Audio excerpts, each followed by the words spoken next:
Hello and Happy New Year from the Literary Nunnery. It is time for our 2019 roundup. Hooray! I made my roundup video like on this date or around this date last year, and so I just told myself as long as I beat that, then I was fine and I wasn't too late to do my New Year, my end of year roundup.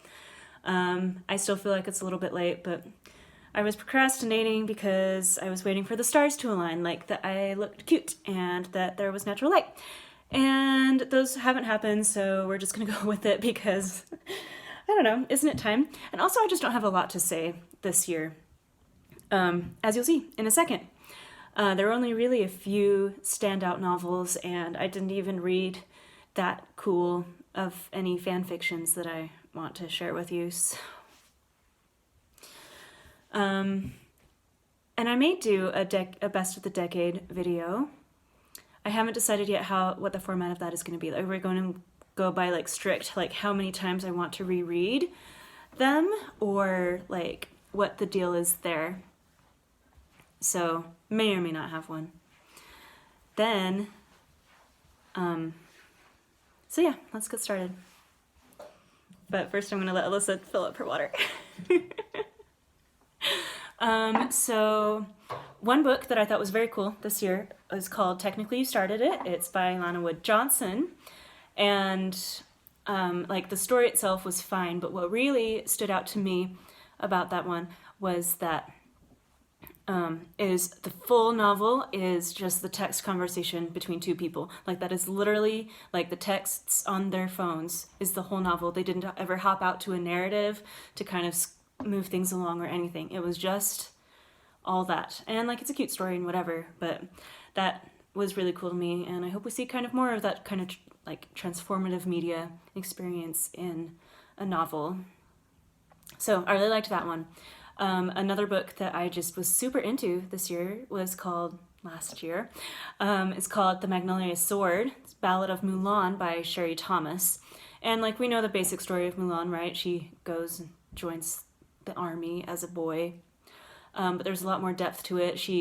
In this story, she has a sword fight, a traditional sword fight to pass swords between her and this feuding family.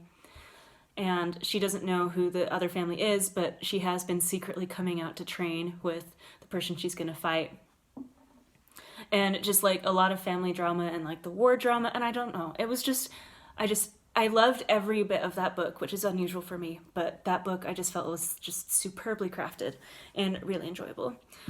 Same with Sorcery of Thorns by Margaret Rogerson, pretty sure. I didn't write anybody's author's names on my list.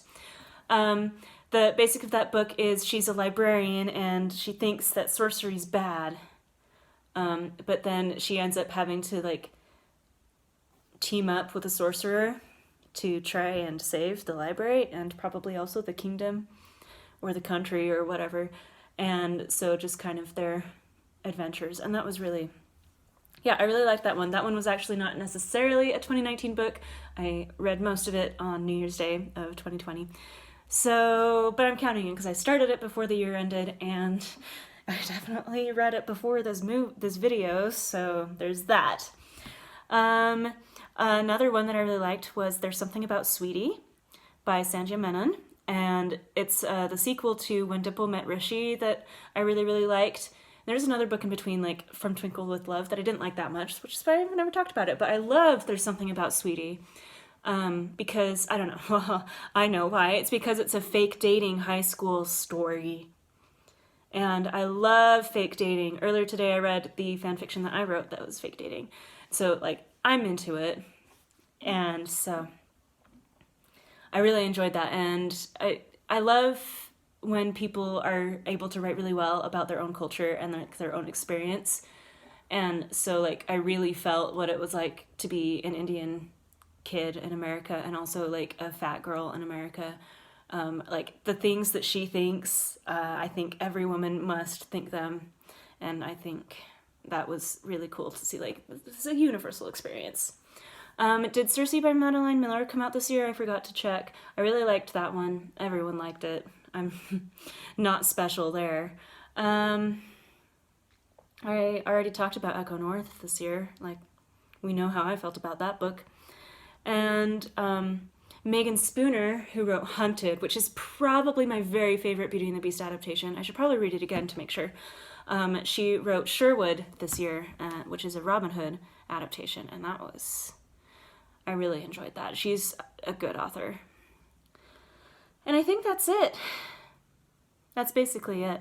So those were my standout books for the year. I'll make a blog post that has pictures of the covers if you're curious, and may or may not do a decade video, but that will definitely be if demand requires it for various reasons. But anyway, have a great 2020, and here's to the books that we're looking forward to. Hashtag Return of the Thief, hashtag I wish that could have talked about it in this video. Bye.